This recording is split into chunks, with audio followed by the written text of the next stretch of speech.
할렐루야. 오늘은 잠언 23장 15절에서 26절까지의 말씀을 함께 봉독하겠습니다. 내 아들아, 만일 내 마음이 지혜로우면 나 곧 내 마음이 즐겁겠고, 만일 내 입술이 정직을 말하면 내 속이 유쾌하리라. 내 마음으로 죄인의 형통을 부러워하지 말고 항상 여호와를 경외하라. 정령이 내 장래가 있겠고 내 소망이 끊어지지 아니하리라. 내 아들아, 너는 듣고 지혜를 얻어 내 마음을 바른 길로 인도할지니라. 술을 즐겨하는 자들과 고기를 탐하는 자들과도 더불어 사귀지 말라. 술 취하고 음식을 탐하는 자는 가난하여질 것이요 잠자기를 즐겨하는 자는 헤어진 옷을 입을 것임이니라. 너를 낳은 아비에게 청정하고 내 늙은 어미를 경히 여기지 말지니라. 진리를 사되 팔지는 말며 지혜와 훈계와 명철도 그리할지니라. 의인의 아비는 크게 즐거울 것이요 지혜로운 자식을 낳은 자는 그로 말미암아 즐거울 것이니라. 내 부모를 즐겁게 하며 너를 낳은 어미를 기쁘게 하라. 내 아들아, 내 마음을 내게 주며 내 눈으로 내 길을 즐거워할지어다. 아멘. 기도하겠습니다. 하늘에 계신 우리 주 하나님, 오늘도 거룩하고 아름다운 주님의 성호를 찬양합니다. 주 하나님께서 우리의 가정을 이루어 주시고 우리들의 부모님을 통하여 우리를 세상에 태어나게 하시고 사랑과 정성으로 길러 주시며 가르쳐 주심을 따라서 오늘 우리가 여기에 있어 주 하나님을 섬기며 천국을 소망하며 살게 하여 주신 주님의 은혜를 찬송합니다. 우리가 도리는 배워서 알면서도 그 은혜를 깨닫지 못해 완악하고 교만하며 불효한 일이 있음을 고백하오니 우리의 회개를 받으시고 용서하여 주시기를 원합니다. 말씀을 통하여 성령님의 깨우치심이 있기를 소망합니다. 다시 한번 배운 도리를 일깨워 주셔서 순정함으로 믿는 자의 아름다운 삶과 향기를 드러내도록 결단하는 시간이 되게 하여 주시옵소서. 모든 것을 맡기오며 평강의 주 예수 그리스도의 이름으로 기도하옵나이다. 아멘. 오늘은 어버이줄입니다. 함께 모이지 못해서 선물도 증정하지 못하고 또 함께 얼굴을 보며 건강함을 확인하지도 못하는 그런 안타까운 시간이지만 내년에는 하나님께서 우리에게 기쁜 시간을 허락해 주실 줄로 믿습니다. 어제는 나라에서 정한 어버이날이었죠. 부모님과 함께 즐거운 시간을 보내고 또 부모님이 계시지 않는다면 함께 보냈던 시간들을 회상하며 즐거운 마음으로 보냈어야 할 그런 시간들이었습니다. 그렇지만 중국에서 불어온 황사와 미세먼지로 온 세상이 탁해진 것처럼 결코 즐거워할 수만은 없는 그런 사회적인 분위기 속에서 침묵을 했던 것이 사실입니다. 물론 코로나19가 아직 기승을 부리기 때문이기도 하지만 그러나 여러 가지 사건들이 어버이날이라고 하는 특별한 날을 즐기기에는 참 마음을 힘들게 만들었기 때문입니다. 그 중에 하나가 지난 4월 25일 새벽 반포 한강공원에서 친구와 술을 마시다가 대학생이 실종된 사건이었죠. 부모는 어떤 모습이든 살아만 있어달라는 간절한 마음으로 수색을 하고 또 기대를 했습니다만 5일 만에 여지없이 그 꿈은 부서지고 말았죠. 익사체로 발견이 되었기 때문입니다. 슬퍼하는 실종 대학생의 아버지를 보면서 저는 7년 전 사건을 생각해야 했습니다. 그 사건도 역시 부모들의 마음을 아프게 한 그런 사건이었죠. 2014년 4월 16일 세월호. 벌써 7년이 지났네요. 그해 5월 우리 교회는 어버이 주일을 맞이하여 야외 예배를 계획하고 있었습니다. 그러나 과연 그것이 옳은 것인가? 그래서 계획을 중단해야 하나 많은 고민을 하고 있었죠. 그렇지만 사회 분위기가 너무 침체된 상태로 오래 지속되는 것은 좋지 않다는 그런 여론이 사회 전반적으로 형성되어 있었기 때문에 계획대로 진행할 수 있었습니다. 7년 전 일어난 세월호 사건은 고인이 된 청소년들이 스스로 선택한 것은 아니었습니다. 그러나 한강에서 입사한 대학생의 경우는 달랐습니다. 그 술을 마실 장소로 그 자리를 택하지 말았어야 했고, 함께 마실 다른 친구를 더 구할 수 있었어야 했고, 그리고 약속했지만 펑크를 내고 그 자리에 참석하지 않은 친구처럼 아예 술자리를 갖지 않았어야 했던 것이죠. 이렇게 부모를 슬프게 하지 않아도 될 많은 선택의 여지가 있었지만 결국 자기의 인생도 거기서 끝을 내고, 그리고 부모의 마음에 지울 수 없는 상처를 남기고 말았습니다. 성경은 부모를 기쁘고 즐겁게 하는 것이 자식의 도리라고 말씀하고 있습니다. 오늘 말씀의 요절을 저는 25절로 정했습니다. 네 부모를 즐겁게 하여 너를 낳은 어미를 기쁘게 하라. 아멘. 이 말씀은 부모를 슬프게 만들지 않는 것도 중요하지만 더 적극적으로 즐겁게 하고 기쁘게 해드리라는 그런 명령인 것입니다. 우리가 무엇으로 부모님께 즐거움과 기쁨을 드릴 수 있겠습니까? 오늘 본문은 부모를 기쁘고 즐겁게 하는 자녀의 종류를 세 가지로 제시하고 있습니다. 첫째는 지혜로운 자녀이고, 둘째는 의로운 자녀이고, 그리고 마지막으로 셋째는 마음을 부모에게 둔 자녀입니다.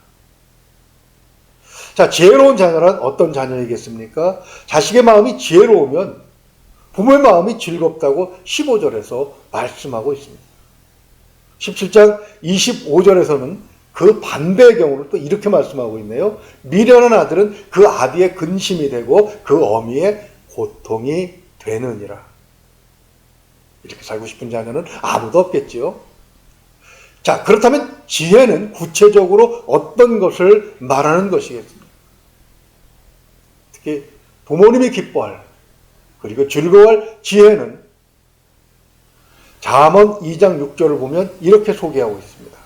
대저 여호와는 지혜를 주시며 지식과 명철을 그 입에서 내심이며. 아멘. 지혜는 하나님께서 주시는 것이고 그것이 부모님을 기쁘게 할 수 있다는 것이죠.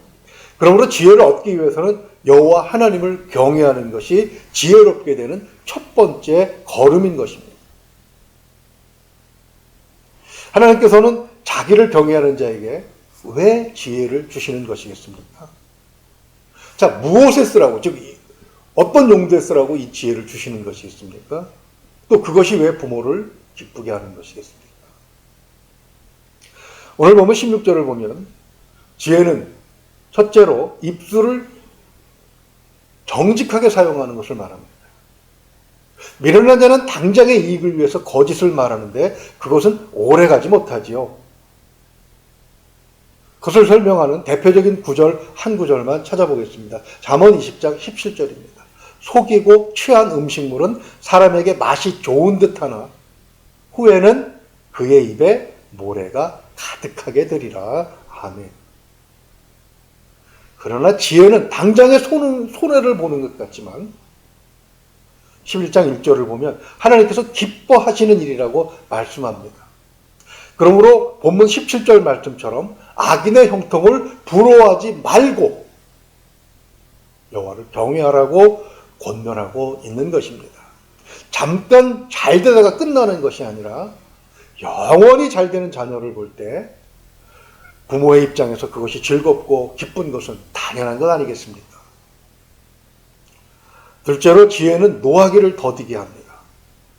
잠언 16장 32절을 봅니다. 노하기를 더디하는 자는 용사보다 낫고 자기의 마음을 다스리는 자는 성을 빼앗는 자보다 나으니라.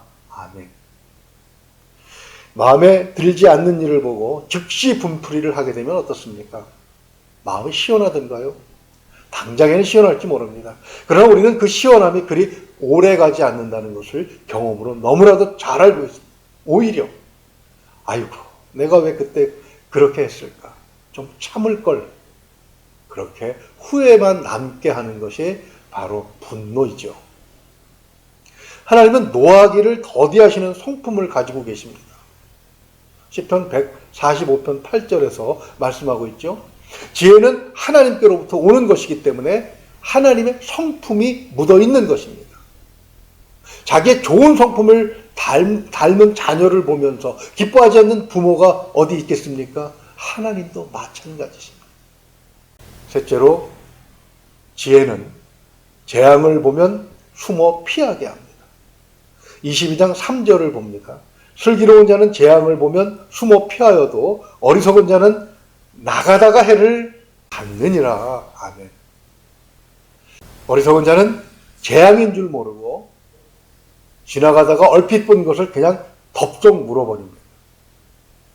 요즘 주린이라는 표현이 인터넷에서 많이 등장을 하고 있더군요. 주식 플러스 어린이라는 뜻입니다. 즉 주식을 잘 모르고 뛰어든 초보자를 의미하는 것인데요. 누가 주식으로 돈을 많이 벌었다더라 하는 소리를 듣고 불나방처럼 몰려드는 그런 사람들이 많은 모양입니다. 최진기라는 사람이 쓴 경제 기사의 바다에 빠지라는 책을 보면 우리나라에서 주식을 하는 사람의 99%가 개인이라고 하더군요.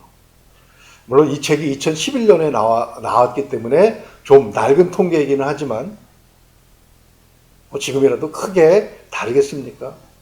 저자는 그런 개미들이 경제에 대한 공부도 하지 않고 그저 남의 말만 듣고 빚까지 내서 투자를 하게 되면 결국 깡통을 찰 수밖에 없다고 말합니다.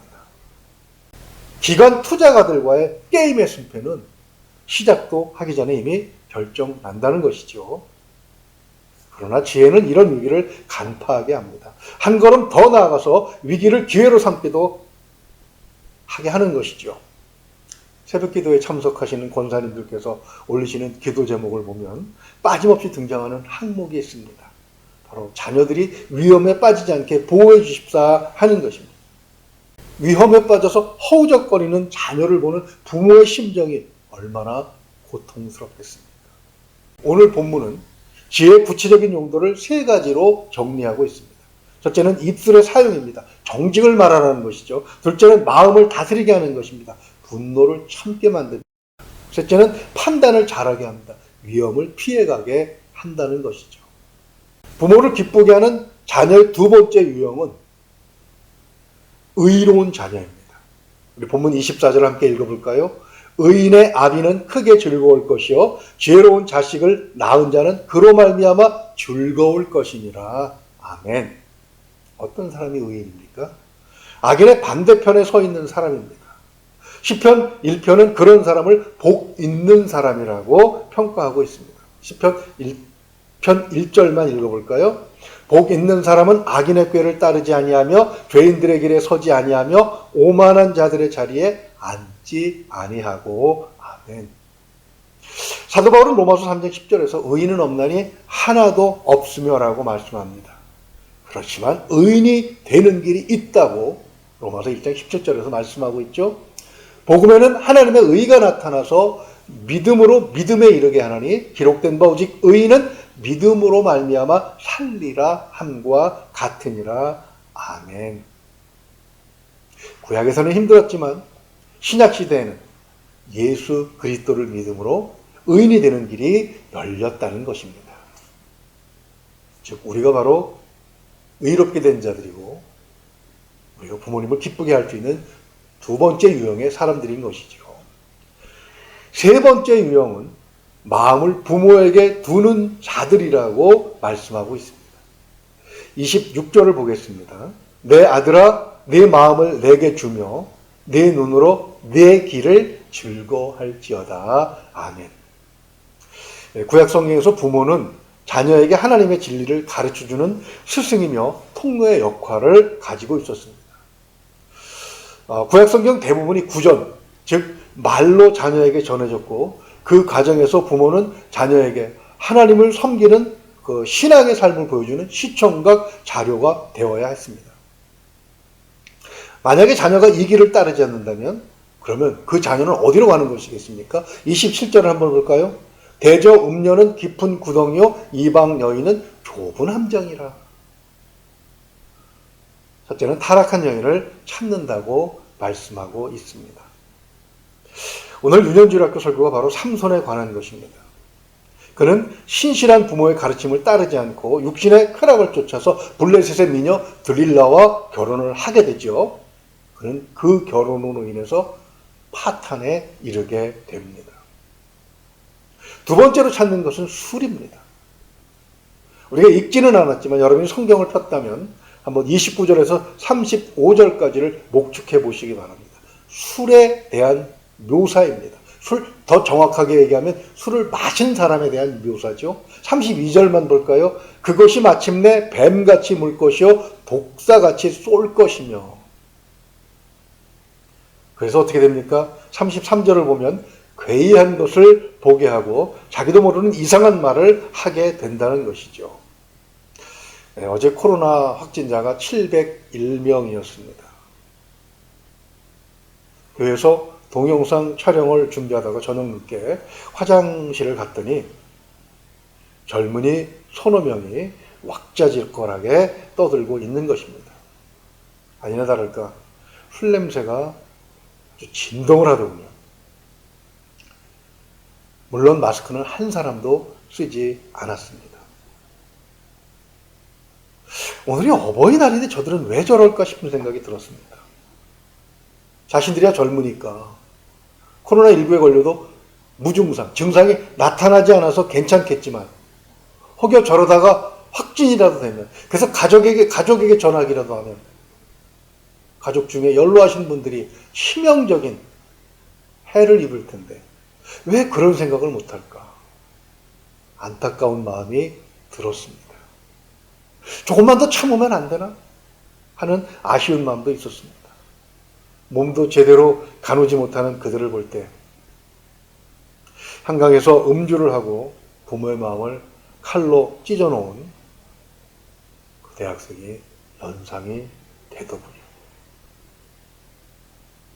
우리는 부모의 마음이 어디 있는지를 헤아릴 줄 알아야 합니다.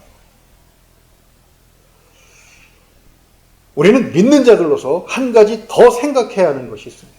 왜냐하면 구약 성경에서는 부모를 기쁘게 하는 일은 바로 하나님을 기쁘게 하는 일과 직결되는 일이라고 말씀하고 있기 때문입니다. 오늘 본문 17절 말씀처럼 여호와 하나님을 경외하는 일이 부모를 기쁘게 하는 일로 연결이 된다는 것이죠. 그것은 곧 18절의 말씀으로 연결이 됩니다. 정령이 내 장래가 있겠고 내 소망이 끊어지지 아니하리라. 아멘.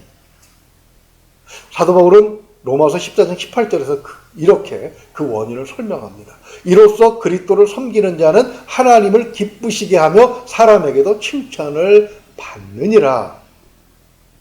성령 안에서 그리스도를 믿고 섬기는 것이 하나님을 기쁘시게 한다는 것입니다. 이 말씀을 히브리서 11장 6절에서는 이렇게 다르게 표현하고 있습니다. 믿음이 없이는 하나님을 기쁘시게 하지 못하나니 하나님께 나아가는 자는 반드시 그가 계신 것과 또한 그가 자기를 찾는 자들에게 상 주시는 이심을 믿어야 할지니라. 이 말씀을 연결해 보면은요, 하나님을 기쁘시게 할 때에 하나님의 상은 사람을 통해서 주어진다는 것입니다. 여러분들은 살면서 스쳐 지나가는 사람들도 주의 깊게 보고 계십니까? 항상 진지하게 사람들을 대하고 계십니까? 그렇게 해야 합니다. 왜냐하면 우리가 하나님을 기쁘시게 할 때 하나님께서는 바로 그런 사람들 중에 하나를 택해서 오늘 지금 내게 필요한 복을 주시기 때문입니다. 왜 우리의 믿음 때문에 하나님께서 기뻐하시는 것이겠습니까? 첫째는 우리는 바로 하나님의 자녀이기 때문입니다. 요한복음 1장 12절 말씀에 의하면 하나님은 우리가 예수 그리스도를 믿을 때 하나님의 자녀가 되는 권세를 주셨습니다. 요한복음 10장 30절에서 주님은 또 이렇게 말씀하셨죠. 나와 아버지는 하나이니라 그렇게 하셨습니다. 그랬더니 유대 종교인들은 하나님을 아버지라고 부르는 예수님을 돌로 치려고 했습니다. 그리고는 결국 누명을 씌워서 예수님을 로마의 반역자로 십자가에 못 박아 죽이고 말았죠. 그것으로 끝난 것은 아닙니다. 오늘 새벽에 사도행전을 보고 있습니다. 그들은 예수님을 따르던 제자들까지도 옥에 가두고 죽이려고 했습니다. 그렇지만 주님은 부활하셨고 정작 무너진 것은 그들이었습니다. 예루살렘이 무너질 때 그들이 본거지로 삼았던 예루살렘 성전도 같이 무너졌습니다. 유대교는 그렇게 끝을 맺지요.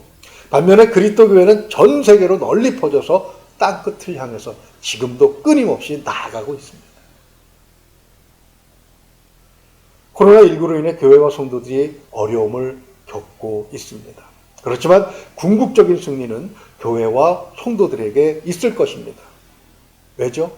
우리가 바로 하나님의 자녀이기 때문입니다. 하나님께서 우리 때문에 기뻐하시는 두 번째 이유는 믿는 자들에게 주신 요한복음 10장 28절의 약속 때문입니다. 내가 그들에게 영생을 주노니 영원히 멸망하지 아니할 것이요 또 그들을 내 손에서 빼앗을 자가 없느니라. 아멘. 노하기를 더디하시는 것이 하나님의 속성이었던 것처럼 영생도 또한 하나님의 속성이죠. 아들은 아버지를 닮습니다. 외모에는 차이가 있어도 그 속성에 있어서는 똑같지요. 예수님과 하나님 아버지께서 하나이시라고 말씀하신 것이 바로 그런 의미인데 우리 또한 하나님을 아버지라고 부를 수 있으려면 하나님과 속성에 있어서 같아야 하겠죠. 하나님은 자신을 닮아 영생을 가진 우리를 기뻐하시는 것입니다. 우리는 하나님을 닮아 가고 있습니다. 그것이 하나님을 기쁘시게 하는 일이라는 것이죠.